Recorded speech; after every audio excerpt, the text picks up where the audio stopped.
Assalamualaikum warahmatullahi wabarakatuh.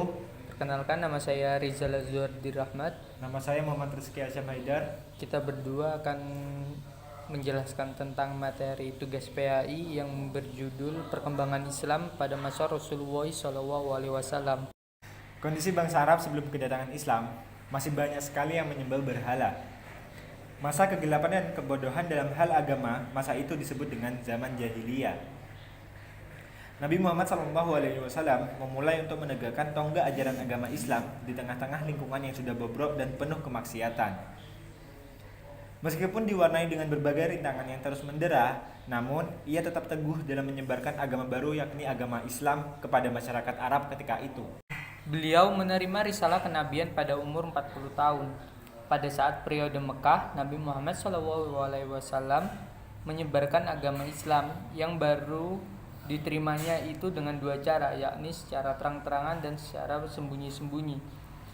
Dakwah yang dilakukan Nabi Muhammad secara sembunyi-sembunyi ini di lingkungan keluarganya sendiri, yaitu Siti Khadijah, istrinya sendiri, Ali bin Abi Thalib, Abu Bakar, sahabat beliau, dan juga Zaid.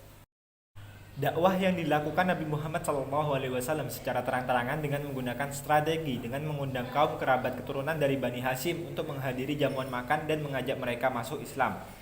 Sayangnya dakwah Nabi Muhammad SAW secara terang-terangan ditentang dan ditolak oleh bangsa Quraisy dengan alasan bahwa mereka tidak dapat meninggalkan agama yang telah mereka warisi dari nenek moyang mereka dan sudah menjadi bagian dari tradisi kehidupan mereka. Dalam periode ini, Nabi Muhammad mengalami hambatan dan kesulitan dalam dakwah Islamiyah. Nabi Muhammad belum terfikir untuk menyusun suatu masyarakat Islam yang teratur karena perhatian beliau terfokus pada penanaman teologi dan keimanan masyarakat. Pada saat periode Madinah, pertumbuhan masyarakat Islam di Madinah sebagai pancaran langsung dari Islam sekaligus hasil langsung dari pendidikan Islam yang turun dari sisi Allah Subhanahu wa taala dalam bentuk syariat, aturan, dan pengarahan yang sejalan dengan tuntunan dan masalah masyarakat yang selalu muncul serta yang bersumber dari Nabi Muhammad SAW.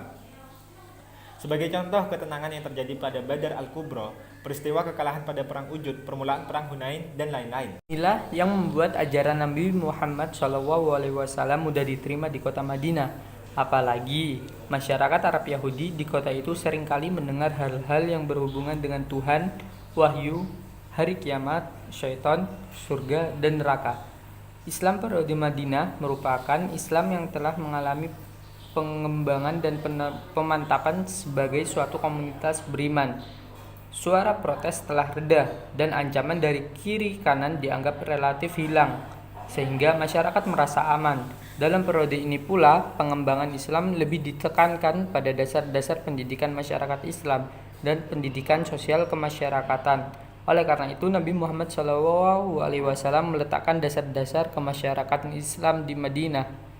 Pertama, Nabi Muhammad SAW mendirikan masjid dengan tujuan untuk mempersatukan umat Islam dalam satu majelis, untuk melaksanakan sholat berjamaah dan juga bermusyawarah. Kedua, Nabi Muhammad SAW mempersatukan dan mempersaudarakan kaum Anggar dan Muhajirin. Ketiga, Nabi Muhammad membuat perjanjian untuk saling membantu antara sesama kaum muslim dan non-muslim. Keempat, Nabi Muhammad SAW meletakkan dasar-dasar politik, ekonomi, dan sosial untuk masyarakat baru. Itulah penjelasan tentang perkembangan Islam yang telah kami bahas. Saya ucapkan terima kasih.